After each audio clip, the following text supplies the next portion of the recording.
se eu estiver autorizado por vocês, eu vou entrar na minha historinha aqui com o Paulo Caruso.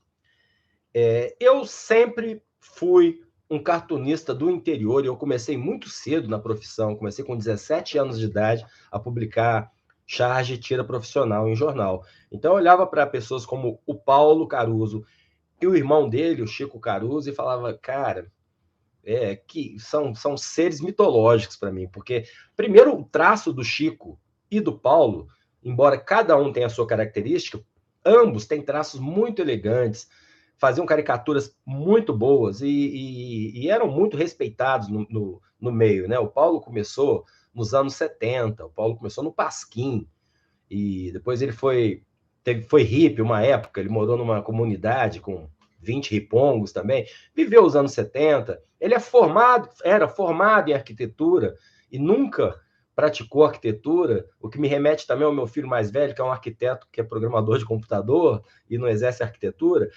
Mas eu quero falar para vocês dessa transição que eu tive na minha vida, que foi passar de cartunista do interior para o hype da internet em 2001, por aí.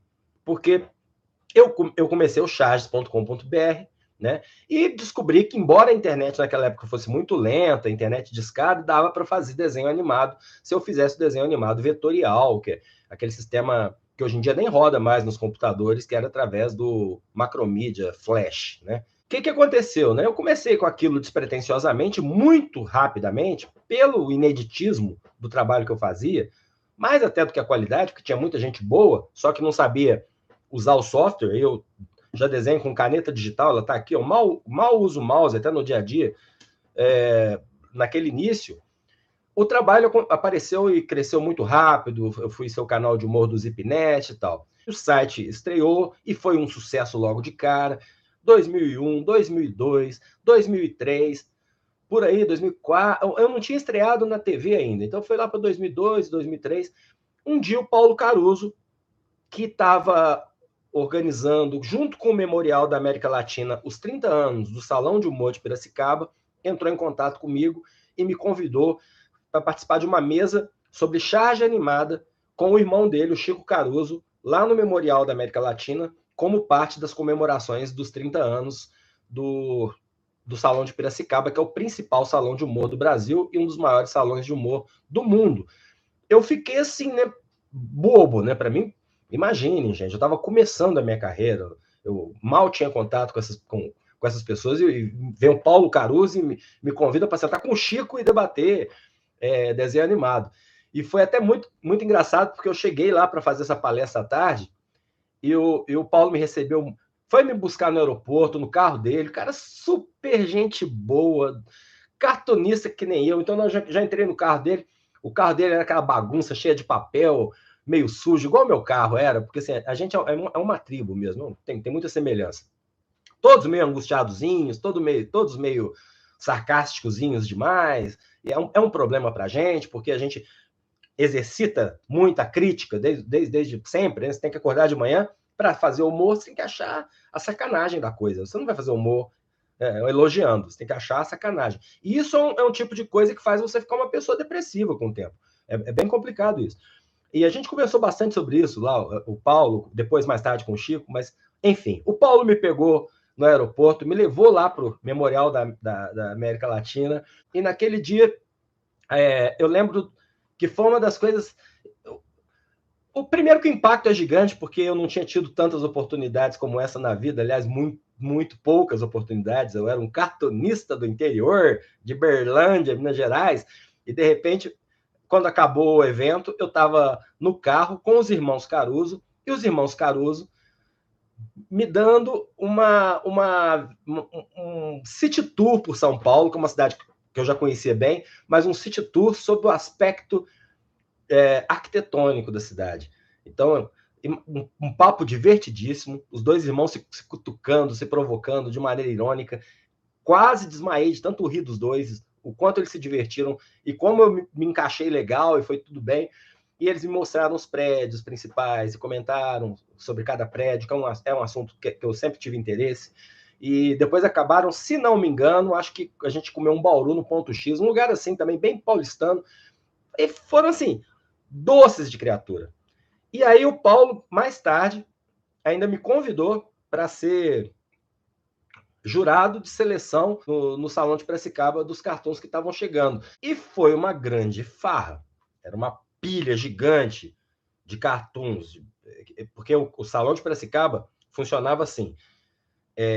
Eles detinham o material classificado. O que não fosse classificado, devolvia. Mas se você se classificou e ganhou um prêmio, é como se o salão estivesse comprando a sua arte original do cartoon.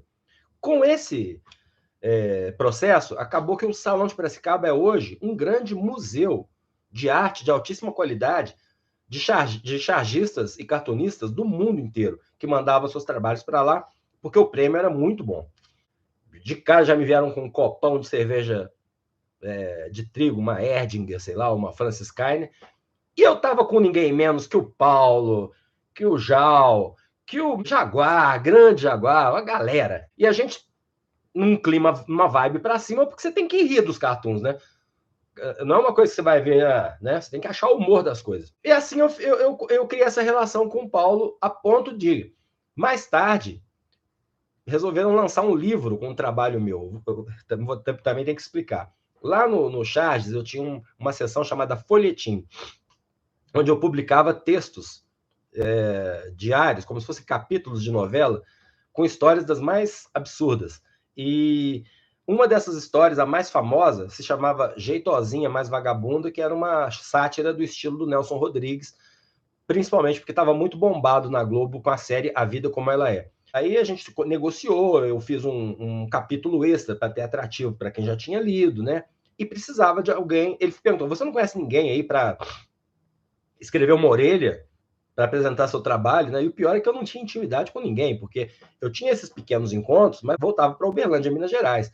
Mas eu calcei a cara e pedi para uma pessoa. O Paulo não foi a minha primeira escolha. Eu pedi para uma pessoa que estava mais bombada, porque eu fiquei com aquela pressão de vender livro. Então, eu peguei um cara que estava bem bombado, que eu conhecia, e falei: você não escreveria uma orelha do meu livro? E ele, sem saber o que era o livro, sem saber o que, falou: não. Eu só escrevo a trabalho, né? Se o seu editor quiser conversar comigo e me fizer uma proposta comercial, aí eu posso até estudar. Falei: muito obrigado. Eu liguei para o Paulo falou: na hora. Paulo, na hora. E ele fez uma orelha maravilhosa, super simpática e tal. Bom, então, essa manhã, quando eu acordei e soube da morte do Paulo Caruso, né? Pensei assim: poxa vida, a galera que conhece o Paulo só do Roda Viva já vê um cara genial que fica desenhando ao vivo e entregando várias artes ao longo do programa, e ele fez isso desde a fundação do programa nos anos 80. Então ele estava lá em toda a história do Roda Viva. Mas pouca gente sabe do tamanho que ele teve na vida cultural brasileira antes da internet, quando tudo que a gente tinha era televisão, rádios, jornais e revistas. Ele teve na Veja, ele teve no Pasquim, né, como eu falei, foi um pioneiro do Pasquim, e principalmente na Isto É, onde ele assinava a última página da Isto É, a última página era do Paulo. E ele fez uma coisa bastante revolucionária para a época, que ele fez a charge em formato de história em quadrinho, com começo, meio e fim. Em princípio, numa parceria com o jornalista Alex Sonic, que fazia os textos com ele. Depois, esse era o Bar Brasil. Depois ele fez o Avenida Brasil, que era ele sozinho, ele roteirizava e desenhava. Era uma proposta inovadora, porque a charge normalmente é um ou no máximo 2 quadros. E ele fazia uma página inteira com vários quadrinhos contando histórias e tal. Enfim, uma grande perda para o Brasil e para mim uma perda pessoal muito grande.